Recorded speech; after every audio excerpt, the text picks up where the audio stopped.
તો દર્શક મિત્રો, 14 જાન્યુઆરી 2026 મકર સંક્રાંતિના ફળની વિશે શું ધારણ કરેલું છે, શું શું તકેદાર રાખવી, તેમજ 12 રાશિના જાતકોએ શું દાન પુણ્ય કરવાથી મકર સંક્રાંતિ અંદર શું ફાયદો થશે એ આપણે જોયું.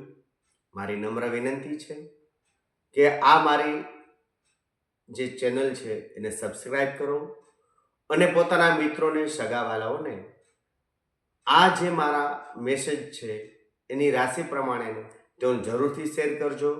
કોઈને જરૂરથી લાભ થશે અને લાભ થશે એટલે મને પણ આનંદ થશે, સબસ્ક્રાઈબ વધશે અને આપ લોકોનું મકર સંક્રાંતિનું ખૂબ જ સારું ફળ મળે.